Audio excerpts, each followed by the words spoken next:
Welcome to another episode of Chronicles Reviews with the Less Than Stealthy Ninjas. I'm Scooter Ray.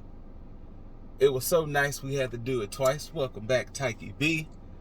And for those that don't know what Chronicles Reviews is where one or more of the ninjas discuss anything from music, TV, movies, conventions, events, anything of that nature.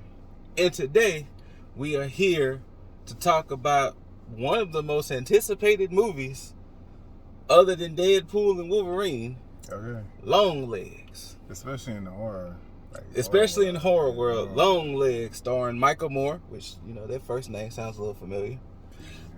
Nicolas Cage, Blair Underwood, and others. And if you have been living under a rock, the promotion for Longlegs has been rampant. Yeah. It has been there. It has been touted as one of the scariest movies ever. It's been compared to Silence of the Lambs. They've been ranting and raving about Nicolas Cage's portrayal, his look, everything. And we're gonna be here to talk about it. And immediately coming out this movie, I'm gonna say this: it is not a bad movie. To me. Yeah. But it's very divisive. I feel like it's going to divide people. It's going to be very divisive because I can see a community where they're going to be like, oh my God, this is the greatest thing ever. Right. And I'm going to see others that's going to be like, I've seen other horror movies other stuff that could topple this easily. Right. So where are you leaning? As a horror aficionado yourself, how do you feel about it? I enjoyed it. I really fuck with it. Yeah. I really fuck with it. Talk a little louder. Oh yeah, no. Elevate your voice. Yeah, Don't be sounding like Longlegs. No, it was. I feel like I gotta sit with this shit. So I'm gonna say this. To me, experience in everything helps. Because if you listen to what we talked about last week with Maxine, how Maxine had the ambiance, the 80s just aesthetic and everything, this movie gives you an uneasy feeling the whole way through. Yeah. And the one thing I notice is that movie is quiet. Yeah. They devoid the sound of everything. Literally, even when the people are talking, it is so quiet of a movie. Mm-hmm. And I'm a person that don't like being in quiet. Right. So that can sit in of the uneasy feeling. Because when I say... Is it? Get it right. The beauty of these CCRs, baby. It really gives off this true creep factor. Yeah, And it really makes you feel uneasy because it's shot close. Mm-hmm. And it's shot in a way to where it's almost here, and then when it pans out, you're kind of like, who that back there? Type of right. It gives you that feeling of this uneasy thing. And to kind of give you the story of the movie without going into spoilers, it's basically about a killer named Longlegs who's been killing families. The whole family. Every member of the family. Kids and all. Everybody get got. And the whole family. The FBI is on the hunt for Longlegs because, minor spoilers, his first kills in 75. This movie takes place in 95. Okay, I was gonna ask you if I missed something, because I was it's definitely not current. So I was I couldn't tell where we were. The but then I was, and that's where I was okay. So why is Bill Clinton back there? And so the movie setting is about 95. I think they said 90. It'll be 95 because they did say it was a 20-year. So it'll be 95, maybe 96, but it's definitely 95. And that explains the cause. And they're just trying to find this killer. Yeah. And of course, throughout this, you find out everything and what it is. Yeah. I will say this: Michael Monroe. She. I don't know where she's from. It Follows. Never saw It Follows. Never saw It Follows. Never saw It Follows. She's done a couple horror movies. But the character that they give her to portray, she's there. She's awkward. She's quiet. Yeah. She's very to herself. And her awkwardness is so good that it leans into comedic timing in certain parts. Yes. Yeah, she's fabulous. Blair Underwood, I mean... Great. When have we not seen Blair Underwood? And like, I haven't seen Blair in a minute. So it was like, it was good to see Blair back. I was like, oh shit. Nicolas Cage, however how you feel about him. However how you feel about Nicolas Cage, you're either gonna love him or hate him. I didn't realize he was so, like he was so controversial. Like, yes, because he's always been in so many movies and so many things to where he leans into zany. He leads into saying. So, but however how you feel about him is gonna be how you're gonna feel about his character. Right. Now, I will say this. I've never seen him play a character like this.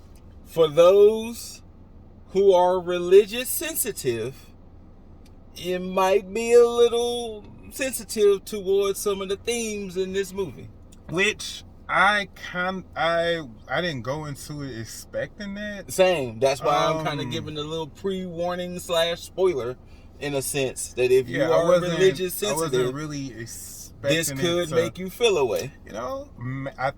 So far, like 2024 has been like the religious horror. Yeah, because I know Immaculate, First Omen, Exorcist. Yeah, this one. Yeah. Technically Maxine. Yeah, you're right. So yeah. Which is crazy how that, like, when a year of horror tends to happen, there tends to be an underlying thing. Yeah. And so far, it's what happens to be religion. Yeah, it seems like 2024 tends to lean towards more like religion based. So before we get into it, if you had to give it a rating, what would you give it? Oof, like off initial. Off initial, you just came in, you don't have time to sit with it. If off initial, I'm leaning towards like 8.59. I'm leaning towards a solid 8. Yeah, I'm leaning towards like 8.59. Now, of course, my 8 can change because I don't feel it dropping. Yeah, no, it's not. And it could only it might go up to an 8.5, but I'll say 8, and I will say why, because I'm not the biggest horror aficionado, so I don't know, I don't have this vast encyclopedia knowledge, but these are the type of movies or horror adjacent movies I rather see, where it's kind of based more in realism, as scary as that is. Right. Because story time with the brothers here. Let's harken back to the year Hannibal came out.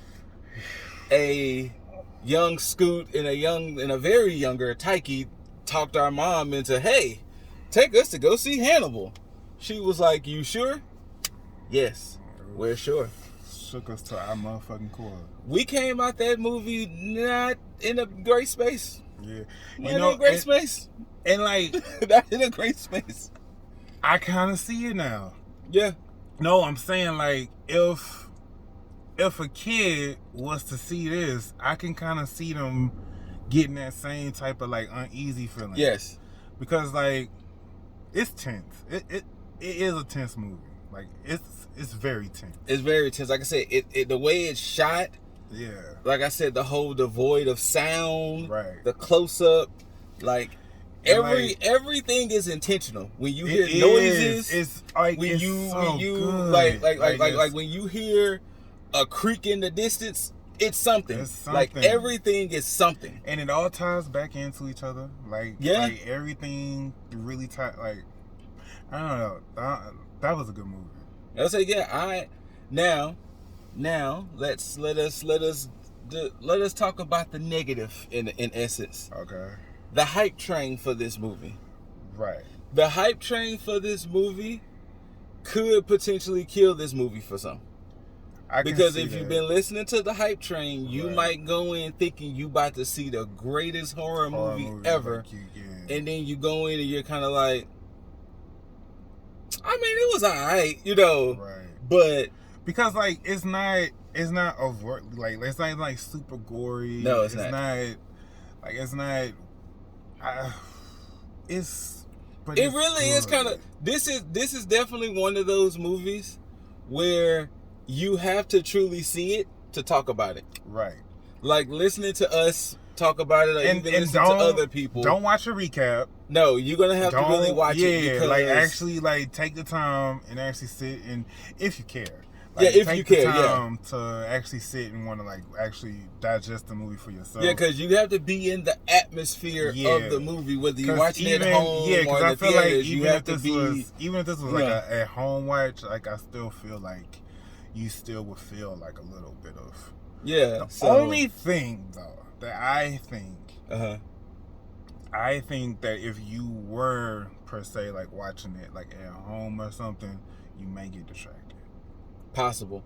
It's possible that if you're not really into these type of movies and really want to like dissect it and like really get into it. Yeah, you might get distracted by the phone and then you be to miss something. And you may miss some stuff because you know like it's I want to say it's a slow burn, but it's not really a slow burn.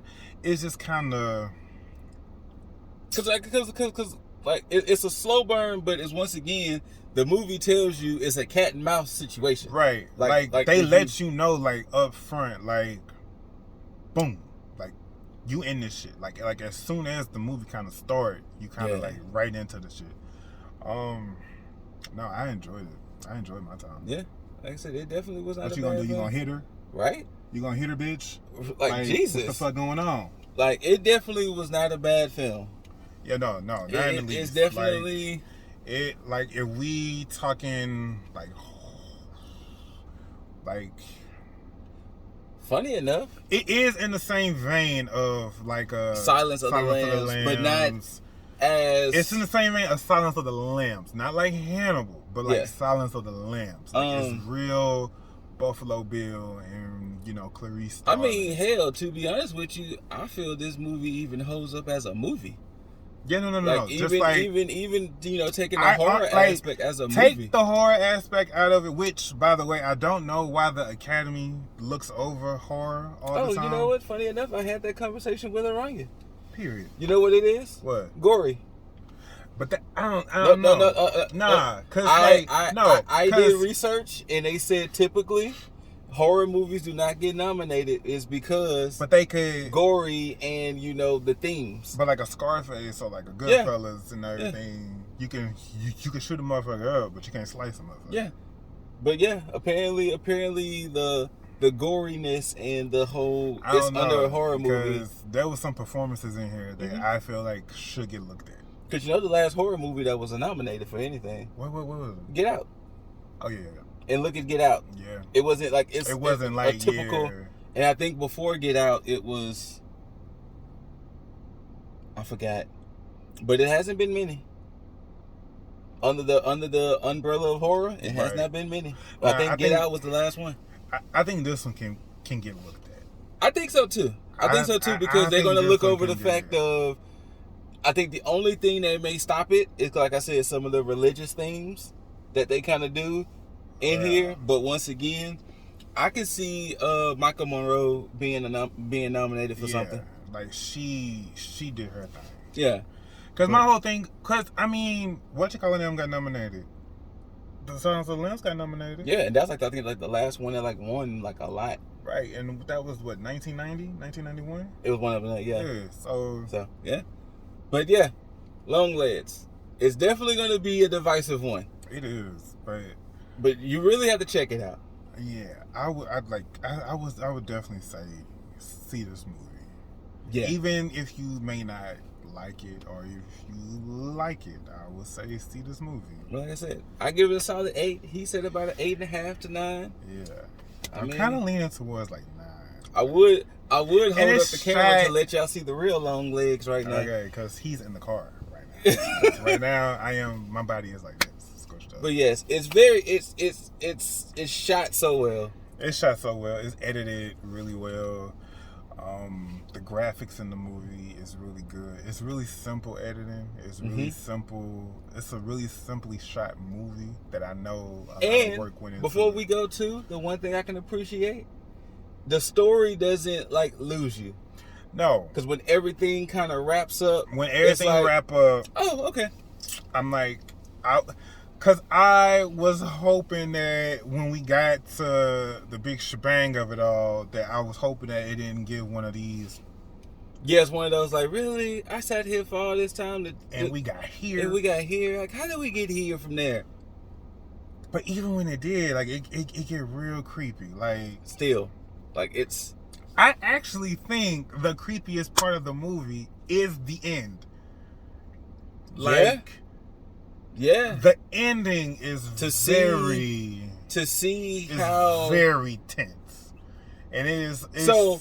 I'm gonna say this without spoiling it before we go to see how it plays out in real time, rather than hearing the stories or going over like case notes, but to see it in real time, it is creepy. Like it is very creepy. Like and like the acting is so good that you are really just immersed in the experience. Like, I don't know, this was a fabulous picture. Like, this was a good movie. Longlegs. Period. Shout outs to the other two ninjas, Cosmic Boss, or Run Your Miss. Shout outs to prayers and thoughts to everybody who's been affected by Hurricane Beryl. Yeah, because she came through. Houston got her ass whooped, and its surrounding areas got their ass whooped. So, and thoughts and prayers to the people who still doesn't have power. Okay. Hopefully it comes back like now. Like, okay. And for anybody we lost, prayers up. But if it's one thing, Texans are resilient people. Yes. And yeah, But yeah, so until the next time, Scooter Ray, Tikey B, Longlegs, Michael Monroe, Nicolas Cage, Blair Underwood. Y'all did y'all big one. It's a movie. Yeah. Until next time, y'all, we just trying to make the Ninja Village proud. Peace.